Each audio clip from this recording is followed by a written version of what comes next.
नीलगिरी की पहाड़ियों में एक घना जंगल था। वही जंगल के बीच एक छोटा सा गांव था। उस गांव में बहुत कम लोग रहा करते थे। गांव जंगल के बीच में होने के कारण वहां ज्यादा सुविधाएं भी नहीं थी।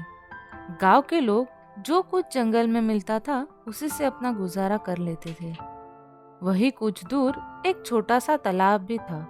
वहीं से गांव वालों का पानी का गुजारा भी होता था। उस गांव में एक परिवार रहता था जिसमें पति, पत्नी और उनकी एक 8 साल की छोटी बेटी थी। माँ बाप की दुलारी होने के कारण उन्होंने उसका नाम रानी रखा था। रानी एक बहुत ही होशियार और आज्ञाकारी बेटी थी, परंतु जंगल में रहने के कारण वो स्कूल नहीं जा पाती थी क्योंकि वहाँ कोई स्कूल नहीं था। पर वो अपनी माँ को घर के काम में मदद किया करती थी और अपने पापा के साथ जंगल में लकड़ी और खाने के लिए कुछ न कुछ लेने के लिए भी हमेशा जाती थी। इसलिए उसको जंगल के रास्तों के बारे में काफी जानकारी थी। एक दिन रानी के पापा की तबीयत खराब हो जाती है और घर पे खाना बनाने के लिए कुछ नहीं था। रानी उनसे कहती है, पापा, आज मैं जाके खाना बनाने के लिए कुछ लेके आती हूँ। आपके साथ रोज जाती हूँ तो मुझे पता है कहाँ से खाना मिलेगा। उसके पापा उसे मना करते हैं और कहते हैं, बेटी तू अभी बहुत छोटी है, रोज मैं होता हूँ इसलिए तुझे ले जाता हूँ, पर अकेले जाने में खतरा है। ये जंगल है, यहाँ पता नहीं कोई जानवर आ गया तो कुछ कह नहीं सकते। पर रानी उनको, पापा अगर कोई खतरा मुझे लगा तो मैं वापस आ जाऊंगी, कह के मना ही लेती है। और ऐसा कह के वो अपने हाथ में एक लाठी लेके चली जाती है। जंगल में जाने के बाद रानी को खाने के लिए सब्जी मिल जाती है। वह उसे तोड़ रही होती है कि अचानक उसे एक बच्चे के रोने की आवाज आती है। वो सोचती है कि गांव में तो मेरे अलावा और छोटा बच्चा कोई नहीं है, तो ये किसकी आवाज आ रही है? और वह सब्जी थैली में रख के लाठी लेके देखने जाती है कि कौन रो रहा है। उसे एक छोटी बच्ची दिखाई देती है और वो एक पेड़ के नीचे बैठ के रो रही होती है। उस लड़की को देख के रानी को थोड़ा अजीब लगता है क्योंकि उस लड़की की वेशभूषा कुछ अलग होती है। जंगल में रहने वाले किसी भी इंसान को उसने इस वेशभूषा में कभी नहीं देखा था। वह लाठी आगे पकड़ के धीरे धीरे हिम्मत करके उस लड़की के पास जाती है और कहती है, कौन हो तुम? यहाँ क्या कर रही हो और रो क्यों रही हो? लेकिन वह लड़की रानी की बातों का कोई जवाब नहीं देती है। रानी फिर से उसे पूछती है, बताती क्यों नहीं कि तुम कौन हो? मैं तुम्हें कुछ नहीं करूंगी, पर मुझे बताओ कि तुम कौन हो और कहाँ से आई हो, क्योंकि इस गांव की तो तुम लगती नहीं हो। उस पे वो लड़की कहती है, मेरा नाम परी है और मैं शहर से आई हूँ। रानी उससे पूछती है, तुम यहाँ कैसे आई और तुम्हारे माँ पापा कहाँ हैं? परी कहती है, हम यहाँ से जा रहे थे और रास्ते में हमारी गाड़ी का एक्सीडेंट हो गया। मेरे मम्मी पापा नहीं रहे और मैं मदद मांगते मांगते यहाँ तक आई हूँ, पर मुझे मदद करने वाला कोई नजर नहीं आया, इसलिए थक के मैं यहीं बैठी हूँ। रानी ने अपने पापा से वादा किया होता है कि वह खाना लेके सीधा घर पर आएगी और काफी देर हो गई थी, इसलिए वह सोचती है कि माँ पापा उसकी राह देख रहे होंगे। लेकिन परी को ऐसे अकेला रोता हुआ छोड़ के जाने का उसका मन नहीं था। वो परी से कहती है, तुम मेरे साथ मेरे घर चलो, वहाँ मेरे माँ पापा है और गांव में और भी लोग हैं, हम उनसे तुम्हारे माँ पापा के लिए मदद मांगेंगे। पर परी उसके साथ जाने से मना करती है। वह कहती है, नहीं नहीं, मैं नहीं आ सकती। रानी के लाख कोशिशों के बाद भी परी उसके साथ जाने के लिए नहीं मानती है। इसलिए रानी सोचती है कि वह जाके मदद लेके वापस आएगी और वह परी से कहती है कि ठीक है, तुम यहीं पे मेरा इंतजार करो, मैं थोड़ी देर में मदद लेके आती हूँ। रानी घर जाती है और अपने माँ पापा को परी के बारे में बताती है और उनको साथ चलने को भी बोलती है। रानी के माँ पापा तुरंत उसके साथ जाते हैं। रानी उनको वहाँ ले जाती है जहाँ उसने परी को देखा था और इंतजार करने बोला था, पर वहाँ कोई नहीं होता है। यह देखकर रानी आश्चर्यचकित हो जाती है। उसके माँ पापा उसको पूछते हैं, कहाँ है परी? पर उसको परी कहीं दिखाई नहीं देती। तो उसके माँ पापा उसे कहते हैं कि कोई बात नहीं बेटा, हो सकता है उसको मदद मिल गई हो और वो चली गई हो। रानी भी सोचती है, हाँ ऐसा हो सकता है, और वो तीनों वहाँ से घर चले जाते हैं।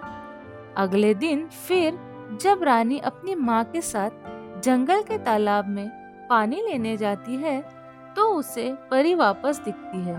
वह तालाब के दूसरे तरफ थी। रानी अपनी माँ को कहती है, माँ देखो, परी वहाँ पे बैठी है, चलो उसको पूछते हैं कि कोई मदद मिली या नहीं। पर उसकी माँ उसे मना कर देती है और वो दोनों वापस घर आ जाते हैं। रानी के मन में बार बार परी का ख्याल आ रहा था। वह जानती थी कि अगर वो परी से मिलने जाने के लिए पूछेगी तो माँ पापा उसको मना करेंगे। इसलिए वह माँ पापा से खेलने जा रही हूँ और थोड़ी देर में वापस आ जाऊंगी कह के जंगल में जाती है। वो हर जगह परी को ढूंढती है, पर उसे परी कहीं नजर नहीं आती। और जब वो वापस घर जाने के लिए मुड़ती है तो पीछे से अचानक कोई उसे आवाज देता है। वह डर जाती है और पीछे मुड़ के देखती है तो वहाँ परी खड़ी होती है। परी को देख के रानी का डर कम हो जाता है और वो परी से पूछती है, कहाँ थी तुम? मैं कल अपने माँ पापा को लेके आई थी तुम्हारी मदद करने, पर तुम यहाँ थी ही नहीं। उस पे परी कहती है, मैंने बहुत समय तक इंतजार किया पर तुम नहीं आई, तो मुझे लगा तुम नहीं आओगी और मैं मम्मी पापा को देखने चली गई, लेकिन वो वहाँ नहीं थे। शायद रेस्क्यू टीम आकर उन्हें ले गई। रानी कहती है, तो अब तुम क्या करोगी? तुम अकेली कहाँ जाओगी? चलो मेरे साथ मेरे घर। पर परी जाने से मना करती है। कहती है, नहीं नहीं, मुझे यहाँ एक अच्छा छोटा सा घर दिखा है, मैं वही रुकी थी रात को और वही रहूंगी। बस इस जंगल में अकेली होने के कारण मुझे खेलने के लिए दोस्त चाहिए। क्या तुम मेरी दोस्त बनोगी? रानी कहती है, दोस्त? मेरा भी कोई दोस्त नहीं है। सारे गांव में मैं अकेली छोटी हूँ, इसलिए मेरे साथ खेलने वाला भी कोई नहीं है। ठीक है, आज से हम दोनों दोस्त। कल से हम इसी वक्त यहीं पे मिला करेंगे। अच्छा, तो अब मैं चलती हूँ, वरना माँ पापा चिंतित हो जाएंगे।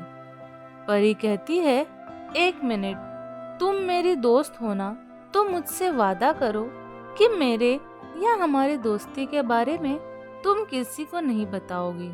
रानी कहती है, ठीक है, मैं नहीं बताऊंगी।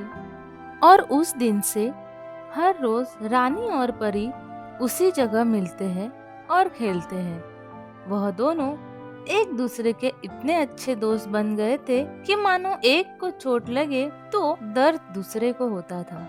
ऐसे कुछ दिन बीते और एक दिन परी खेलने नहीं आई। रानी को लगा शायद परी बीमार होगी, इसलिए वह उसके घर जाके उससे मिलने का सोचती है। परंतु आज तक कभी वो परी के घर गई ही नहीं थी और ना कभी उसने परी से उसके घर का रास्ता पूछा था। वो बहुत दुखी होती है कि अपनी दोस्त की तकलीफ में भी उसके पास नहीं जा पा रही थी। इसलिए रानी सोचती है कि यहाँ वहाँ कुछ देर तक देखती हूँ, अगर परी का घर मिल गया तो उससे मिलना हो जाएगा। और रानी निकल जाती है। कुछ दूर जाने के बाद उसको एक रास्ता दिखाई देता है जो कि जंगल के बाहर था। उसी रास्ते पे आगे जाने के बाद उसको एक एक्सीडेंट हुई गाड़ी नजर आती है। वो वहां जाके देखती है तो उसे बहुत बदबू आ रही होती है। फिर भी वो जाके देखती है तो गाड़ी के अंदर एक आदमी और एक औरत की लाश होती है। रानी को अचानक याद आता है कि परी के गाड़ी का भी एक्सीडेंट हुआ था और उसमें उसके माँ पापा की मौत हो गई थी। कहीं ये परी के माँ पापा ही तो नहीं। और वहां से भाग के वह परी को वापस ढूंढने लगती है और सोचती है परी को बताती हूँ उसके माँ पापा अभी भी वहीं पे है। थोड़ा दूर जाने के बाद उसे एक लड़की जमीन पे गिरी हुई मिलती है। उसने भी बिल्कुल वैसे ही कपड़े पहने थे जैसे परी पहनती थी। वह उसके पास जाती है तो उसको फिर से वही दुर्गंध आती है। फिर भी वो आगे बढ़ती है और देखती है कि वो कौन है, तो वो और कोई नहीं बल्कि परी ही होती है। उसे देख के रानी को बहुत आश्चर्य होता है और वो डर भी जाती है और डर की वजह से रानी वही बेहोश हो जाती है। दरअसल उस दिन एक्सीडेंट में परी के मम्मी पापा ही नहीं बल्कि परी की भी मौत हो चुकी थी और रानी से मिलने वाली परी कोई इंसान नहीं बल्कि आत्मा थी। उस दिन परी के मम्मी पापा परी को बोर्डिंग स्कूल में डालने के लिए जा रहे थे। परी का मन नहीं था, लेकिन पहले स्कूल में परी का कोई दोस्त न होने के कारण वह हमेशा उदास रहने लगी थी और उस वजह से पढ़ाई भी ठीक से नहीं कर पाती थी। इसलिए उसके मम्मी पापा उसको बोर्डिंग स्कूल में डालने जा रहे थे, लेकिन रास्ते में एक्सीडेंट होने के कारण तीनों की मौत हो चुकी थी। दोस्त बनाने की इच्छा परी जीते जी नहीं पूरी कर पाई, लेकिन मरने के बाद उसको रानी में एक अच्छी दोस्त मिली। परी ने आत्मा होके भी रानी को कभी कोई तकलीफ नहीं दी, बल्कि रानी उसके साथ हमेशा खुश रहती थी। परी ने रानी को इंग्लिश का एक वाक्य सिखाया था। जब भी वो दोनों खेल के वापस घर जाने लगते थे तो परी उसको बाय सी यू कहती थी और रानी ने भी उसको बाय सी यू बोलना सीख लिया था। बहुत देर होने के बाद भी जब रानी घर नहीं लौटती तो उसके माँ पापा उसको ढूंढने जंगल की तरफ निकल जाते हैं और आगे जाके रास्ते के बाजू में रानी उनको बेहोश पड़ी मिलती है। वह उसे देख के चिंतित हो जाते हैं और सोचते हैं कि लाश देख के रानी डर के बेहोश हो गई होगी। वो उसे उठा के लाश से दूर ले जाते हैं और उसको उठाने का प्रयास करते हैं। जैसे ही रानी उठती है तो परी परी चिल्लाने लगती है। वो अपने माँ पापा को बताने की बहुत कोशिश करती है, पर वो उन्हें नहीं समझा पाती। उसकी बात ना मानते हुए उसके माँ पापा उसे वापस घर ले जाने लगते हैं। वो जैसे ही पीछे मुड़ के देखती है तो परी की आत्मा ऊपर जाती हुई उसे नजर आती है और परी कहती है बाय रानी, सी यू। वह देखकर रानी बहुत भावुक हो जाती है और रोने लगती है। रोते रोते वह परी को बाय परी, सी यू कहती है। अपनी जिंदगी में एक अच्छा और सच्चा दोस्त बनाने की इच्छा पूरी होने के कारण अब परी को मुक्ति मिल जाती है, लेकिन आज भी हर रोज रानी उसी जगह जाके परी का इंतजार करती है, इस सोच में कि कभी किसी दिन कहीं से परी वापस आएगी और उसके साथ खेलेगी। और इस तरह एक इंसान और एक आत्मा की दोस्ती की कहानी खत्म हो जाती है। आज भी इस दुनिया में कई ऐसे बच्चे हैं जिनसे कोई दोस्ती नहीं करता, लेकिन इतना जरूर सोचना कि आपकी तरफ से बढ़ाया हुआ दोस्ती का एक हाथ उनको जन्मों की खुशियाँ दे सकता है। आशा करती हूँ कि ये कहानी आपको पसंद आई होगी।